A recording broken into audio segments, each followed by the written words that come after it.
ไปเข้ากรงตัวแมวคุบหรือว่าแห่เลยเอามาเต็มเลยน้ำมันบอกหลานเอาน้ำมาให้ทุกคนมื้อนี้แดดออกนี่กราบสบายดี FC มุดทุกคนเนาะวันนี้ก็อากาศหนาวอยู่ทุกคน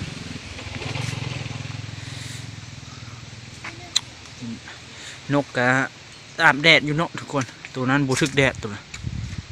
เสียวลงมาตากแดดแล้วก็เปลี่ยนน้ำให้มันตัวนี้หางมันบวนั่นทุกคนหักอีกเลยหางมันโอ้ยป่งงามๆเลยหักสองหางแหละ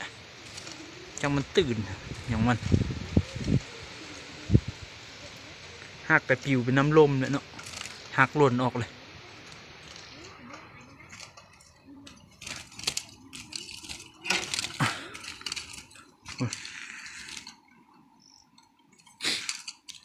ลมหนาวนะ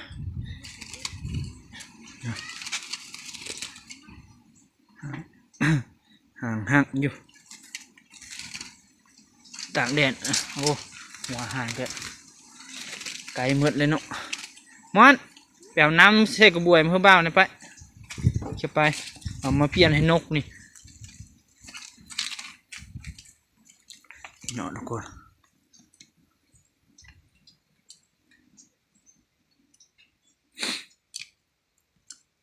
ห่างอีกแล้วโอ้วิชาโป่งงามๆทุกคนมันแห่นะตอนนั้นก็บ่ได้แห่มันนี่นะนกตัวนี้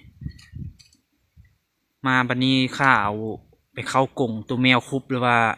แห่เลยเอามาเต็มเลยน้ำมันบอกหลานเอาน้ำมาให้ทุกคนมื้อนี้แดดออกเนาะ FC หลายคนอยู่อยากได้ตัวนี้แต่ว่า FC อยู่ฝั่งไทย FC อยู่ฝั่งลาวก็แชทอันนั้นคอมเมนต์มาถามอยู่แต่เขาบ่ว่าเอาหรือบ่เอานะเอามาลายอยู่วะเอาน้ำใส่มาก่อนทุกคนเปลี่ยนน้ำ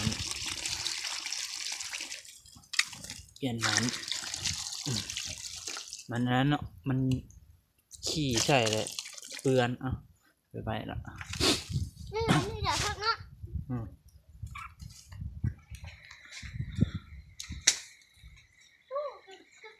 นี่เนาะยัน FC ท่านใดมักนกต่อแต่ว่าหางหักอีกเลยทุกคนหักสองเส้นเส้นกลางกับเส้นขอบนอกเส้นนอกมันปีกกระเตยถึกแมวจกตอนนั้นบุดีเลยเป็นอันนี้เลยห่างงะอยู่เลยขนปี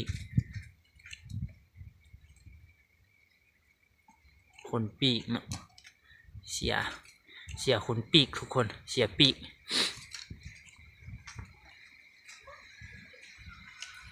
ตั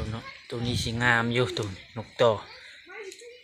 กะยังห้องบ่อนั้นปานใดเนาะนกต่อเขากับพยายามฝึกมันนะช่วงนี้ฝึกเอาใส่กรงต่อนั่นนี่เนาะใส่กรงต่อแล้วก็มือใดแดดแล้วก็เอาไปแขวนทั้งหลังบ้านนะแขวนไว้ป่าให้มันลึงนะคือแบบเขาคลิปอธิบายลงให้ FC เบิ่งมันได้เนาะ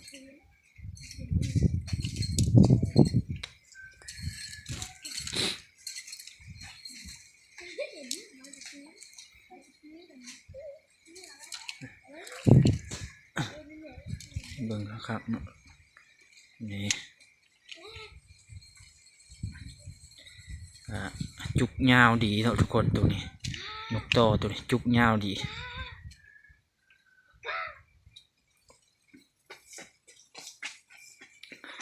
มื้อนี้ก็แดดออกทุกคนแต่ว่ามันลมหนาวนะลมหนาวเดือน12เขาเริ่มเข้ามาแล้วลมหนาวทุกมื้อเลย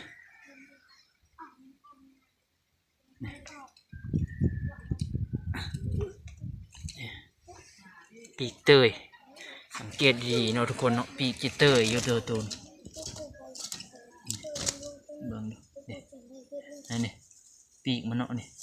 สังเกตเบิ่งเลยปีกเบื้องหนึ่งฮะอยู่ เสียดายคนหางเนี่ยโป่งยาวแหละหักอีกว่าจะเอาไปปล่อยสิกงใหญ่คืนเลยยานตัวแมวไปจกนะเนยย่ามันซะ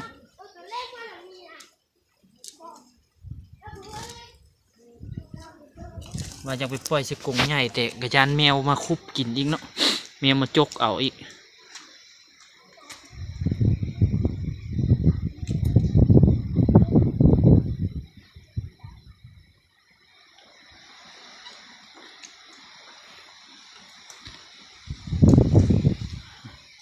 ลมกระพัดว่อยๆมาอยู่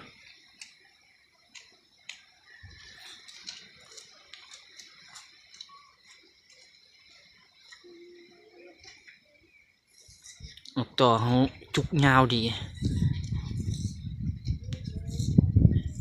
บ่ได้แห่เฮงปันไดเนาะนี่ก็ธรรมดาเอาอยู่ไกลๆเลยก็มันก็ธรรมดาและเริ่มนั่นแหละแต่ว่าจับไปก็ยังโดดไปโดดมาอยู่แต่มันก็คุ้นระดับหนึ่งเลยเนาะ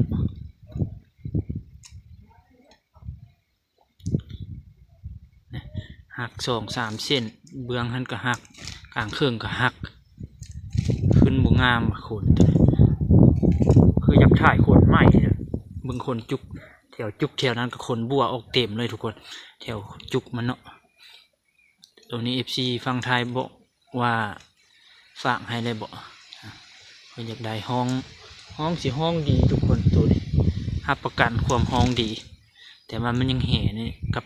เสียปีกมันนี่เนาะเสียปีกกับหางมันนี่ขึ้นเลยฮักคนหางบ่แข็งแห้งเนาะบ่ได้บำรุงมากมายช่วงคนหางออกเลยฮักตลอด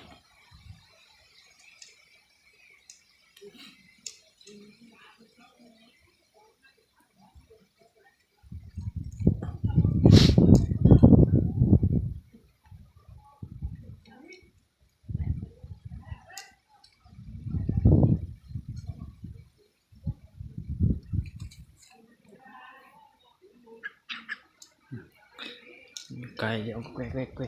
กก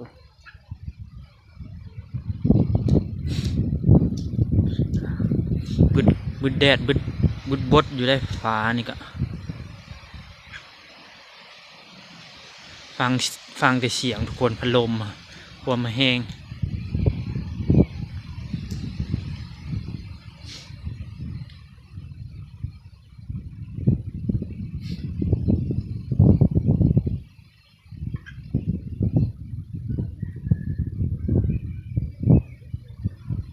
ช่วงนี้ก็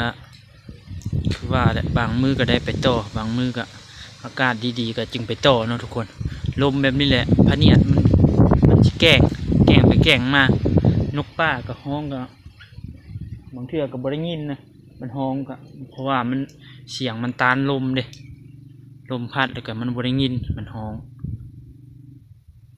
กาเนี่ยยังคือเก่าเลยทุกคนแค่น FP เท่าไหร่อันนั้นก็แต่ว่าอยู่ไทยยังฝากให้บ่ได้ก็จองไว้ก่อนว่าสิเอาหรือก็เฮาก็สิจงไว้ให้เนาะเข็นไผสิเอาเนาะตัวนี้เข็นไผสิเอาก็อันนั้นเนาะ FP บางท่านก็จะได้เป็นเท่าไหร่เป็น4-50หรือว่าเป็น100แล้วก็ช่วงนี้ก็นกก็โอ้ปะอยู่ในเฮือนทีมงานพุ่นก็ยังประมาณยังเท่าไหร่บ่ถามมื้อนั้นยังประมาณ30ปลายโตนี่แหละได้มาช่วงหลังนี่ช่วงนี้ก็บ่ได้พาเดี๋ยวไปต่อนะบางมือก็ทีมงานไปต่อเนาะต่อมาได้ก็ขังไว้ทีมงานก็ส่งคลิปมาให้เขาเบิ่งนะ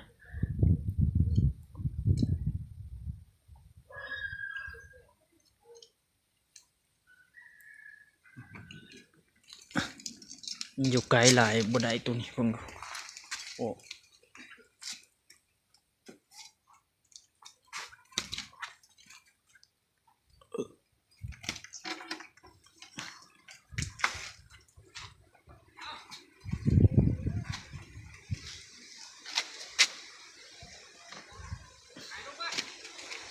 บ่นะ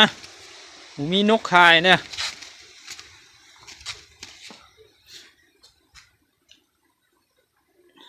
ทีมงานทามาขายนกไว้ ทีมงานหลายคนนะเฮาก็ทุกคนตัวนี้จะเขี่ยไปเกาะไว้ใส่เกาะไว้ห่มพัดย้ายมันหนาวไปสิเกาะไว้แถวนี้นะพัดลมพัดแห้งเลยลองมาเกาะไว้อยู่นี่บ่มันเกาะเฮาเกาะมันตากแดดนะเมื่อกี้แล้วเอาเข้าห่มนะ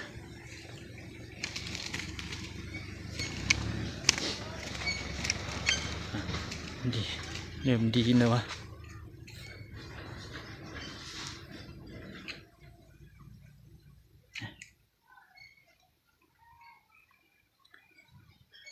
เริ่มหนาวเลยเข้ามานี่เลย